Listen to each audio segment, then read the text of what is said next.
good, man. We're good. We're about to tear it up. There you go. So you got to perform Northern Touch with everybody on stage at Drake's OVO weekend. Was it last summer? Yeah. Yeah. What was it like being up there on stage with everybody and having... It was actually really cool because, like, you know,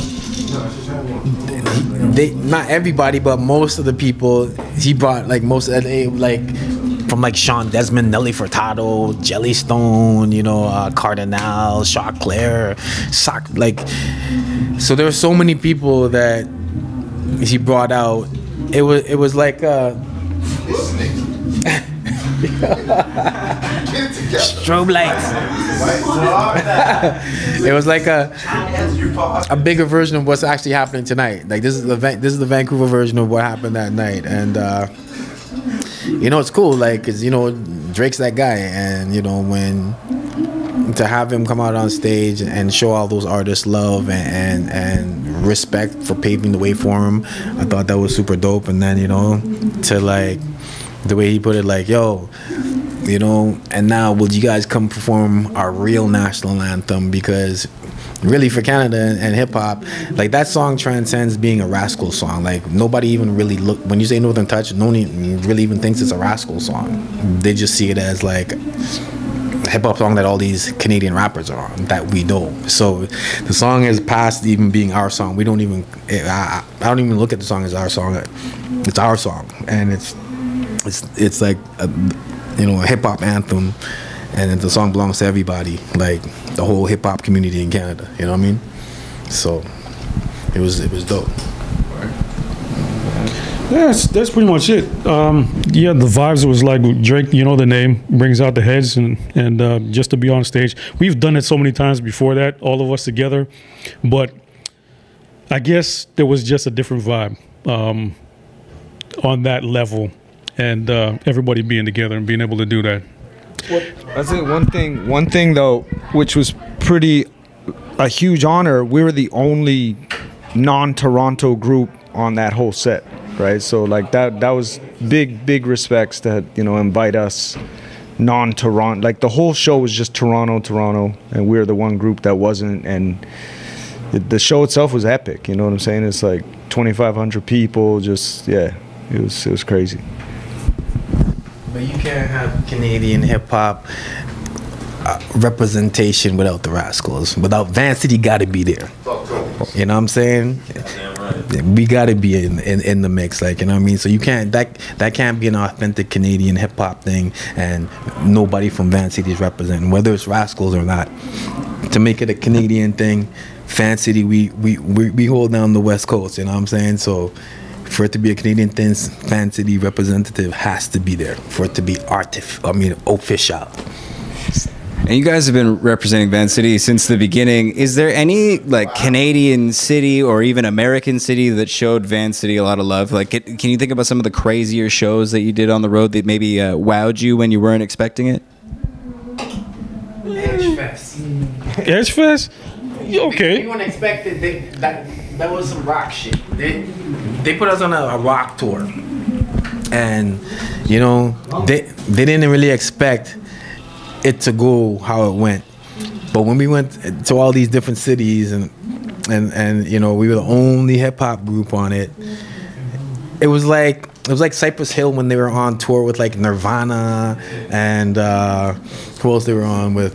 I think it was like Blink. Like they were just on a strictly rock tour, and Cypress was the only hip hop band on it. But it was all Pearl Jam and Nirvana and all these big rock bands at the time. But when Cypress came out, they had the fucking crowd going nuts, and that's kind of the same thing.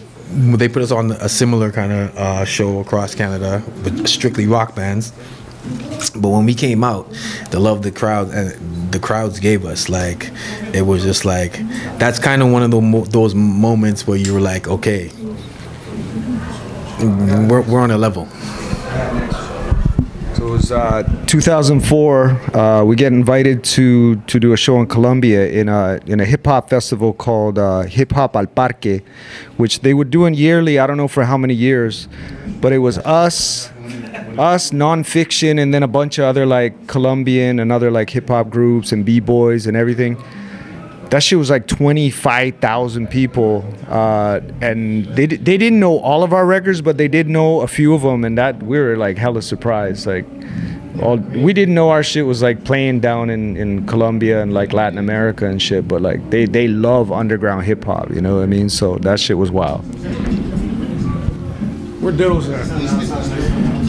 Just a question that I had, because we were just talking to Vocal Only and Prevail, and they were kind of just talking about like when they first like showed up on the Vancouver scene, and how like there might have been like some tension between you guys, because like they're like the out of town kids, and how they were kind of like trying to throw some like competition there. Do you guys have anything to say about like that? Area? Don't let them try to poke the bear and make us seem like the bullies.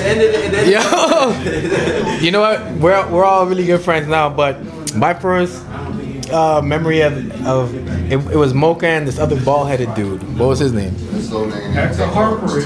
No, they're from Victoria, and we're at this show at Plush, I think was the name of the club at the time, and we're on stage rapping. At this time, I was rapping with Mad Child, and I remember just looking down in the crowd, and there's one kid there standing there looking at us, folding his hands. You don't remember that?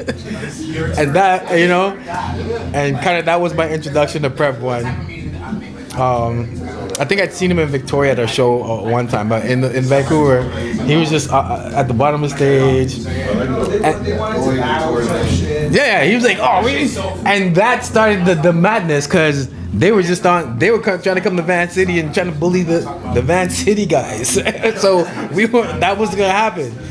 And so, you know, we had our little tensions over the years over that, but, you know, as you get older, more wiser, you know, you realize certain things are just like, those are irrelevant. You kind of on the same mission, kind of representing the same city, trying to, you know, we're all trying to achieve the same goals, and, you know. They were just yeah, that's what they were just after whatever. And they were like, okay, those are the guys? On that note, can you guys think of any iconic moments from your time in the Vancouver scene? Anything from Vancouver specifically that you feel was a historic moment for the scene or for yourself? I'd probably say anything that G-Man and Riz put on in back in the day, and with Saul G included back in the day, those were some jams. Saul G, G-Man runs Fortune, and Rob Risk running Fortune. They had some joints back in the day that always performing there, and they had, like, you know, it was a mixed skater hip hop crowd, and there was always people out there, you know, and those shows were pretty dope. Salty's like our Canadian Russell Simmons. He's responsible. No, for real. Without the allegations, obviously. But nah, Salty's like responsible for managing our careers, Chaoses, Cardinals, Canons. Like, we used to call him the boy genius, because he was the guy behind the scenes pulling all the strings and putting everybody in position to be able to do what we do. So, you know what I'm saying? So, but the one epic moment I remember is like being in high school in Maestro Fresh West with Backbone Slide is popping, and he pulls up to J.O. So I went to John Oliver and Charles Tupper. But I was at J.O. at this time, and he pulls up.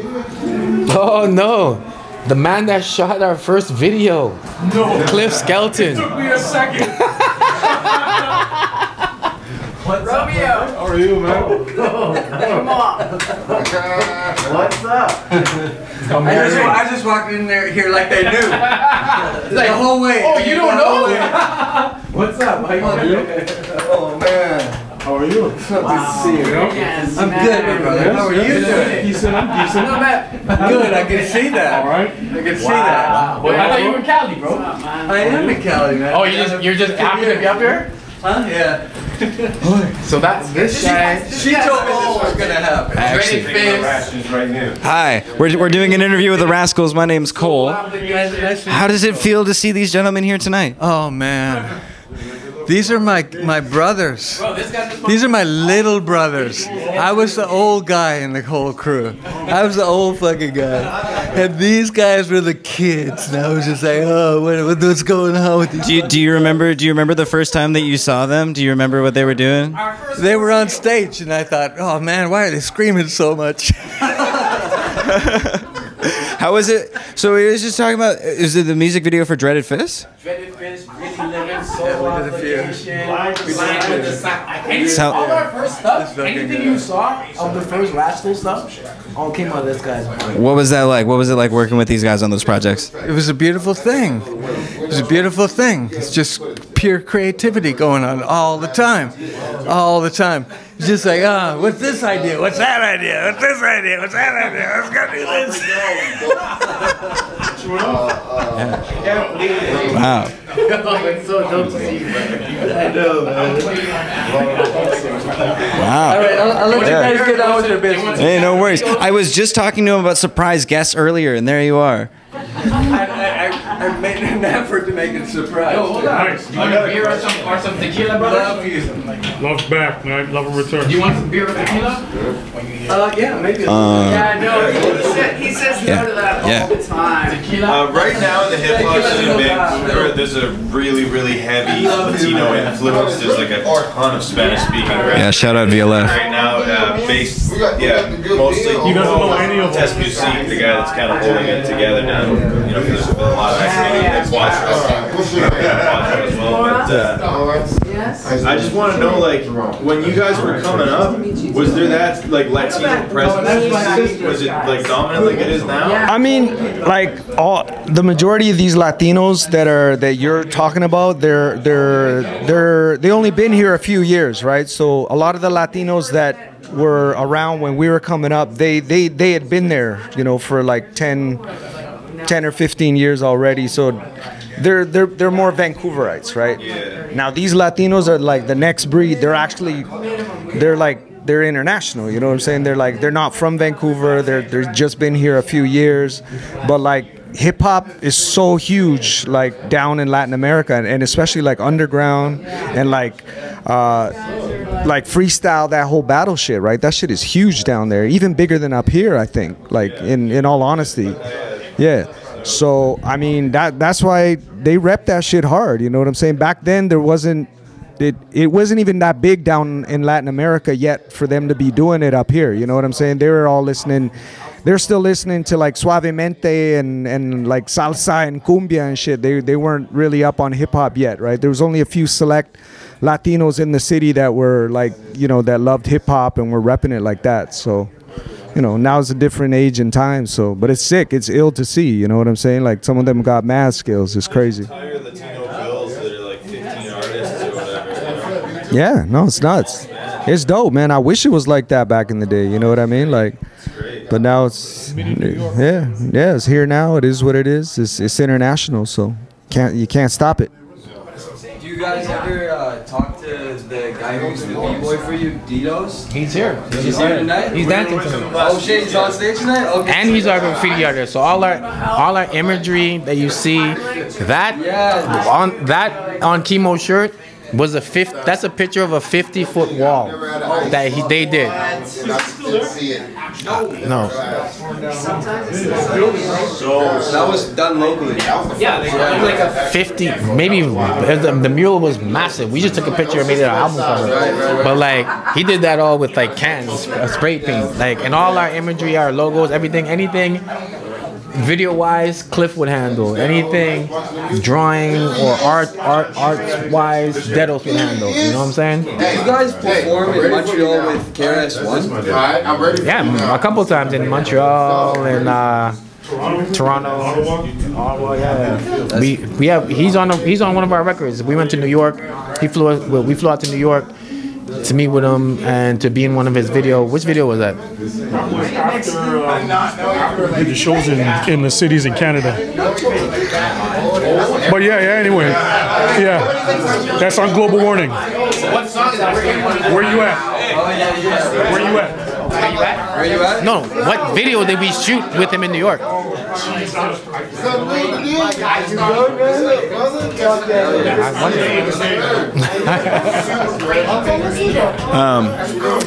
So after all of this time being in the scene, representing Vancouver everywhere you are, now we're in 2023.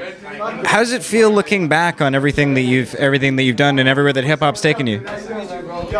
I'm grateful for all the places I've been with hip hop, traveling with homies, because people in regular life that aren't really artists, you know.